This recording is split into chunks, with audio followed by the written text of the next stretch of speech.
violencia sobre la mujer. Entonces hablábamos nosotros que en México finalmente, me parece más acertado, que los jueces y magistrados de lo familiar vean de todo tipo de asuntos de violencia familiar y no donde solamente la mujer pueda promover como parte actora. Eso me parece muy acertado. Ahora, ¿qué sucede con la Ley General de Acceso de las Mujeres a una vida libre de violencia, recientemente aprobada hace ya 2 o 3 años? Bueno, es una ley que tiene nobles propósitos, pero hay algo muy importante. Es una ley tipo que en sus puntos transitorios establece claramente que la finalidad es que los estados de la República Mexicana adecuen su marco normativo a la misma, tanto sus códigos penales como sus códigos de procedimientos civiles y código civil y código penal.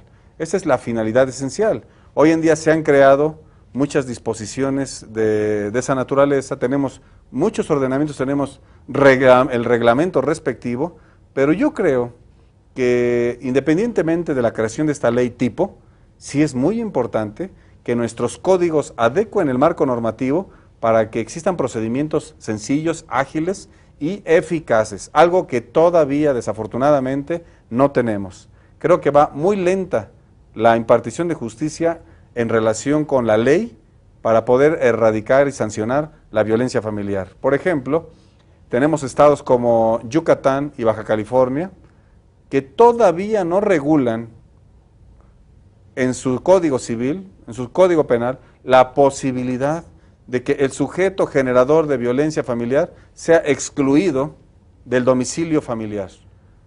Casi todas que los conflictos de orden familiar, sobre todo de violencia, no son de carácter estrictamente patrimonial, son más de carácter ético, emocional, moral, donde tienen mucho que ver la falta de comunicación, las conductas heredadas de generación en generación sobre patrones socioculturales equivocados. Esta es una cuestión muy importante que tú insistes mucho en tu obra, que la solución a los problemas de violencia familiar deben de tener contenidos éticos, morales, emocionales, más que punitivos, más que estrictamente jurisdiccionales. Creo que esta es una aportación muy, muy importante. Si te parece, Lázaro, hemos llegado a la parte final de nuestro segundo segmento. En realidad es un tema apasionante, creo que a todos nos preocupa, quienes no tenemos un problema familiar.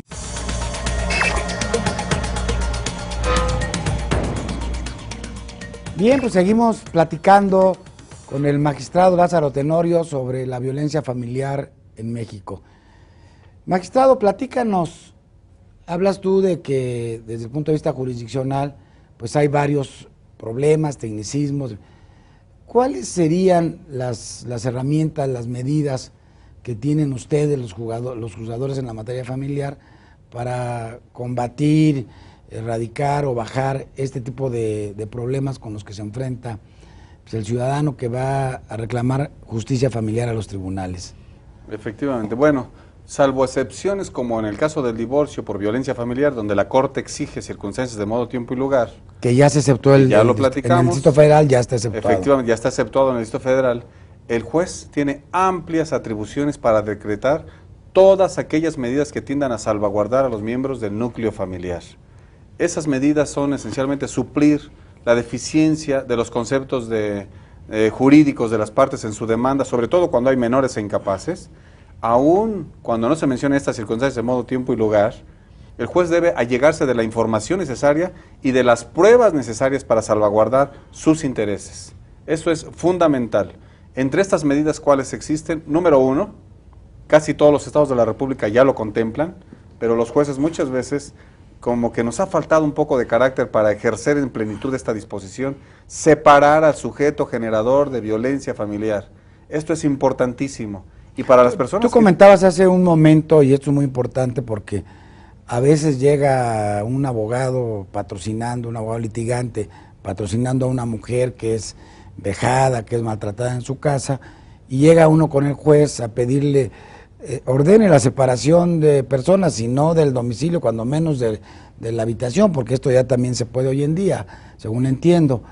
Y los jueces les da temor tomar estas medidas. ¿Es un poco orientado a esto tu consejo en ese sentido? Efectivamente, y les da temor, pero también muchas veces es un temor fundado, porque en el 90% de las ocasiones cuando presentan la demanda sobre violencia familiar, incluso cuando van al Ministerio Público, no ofrecen ninguna prueba.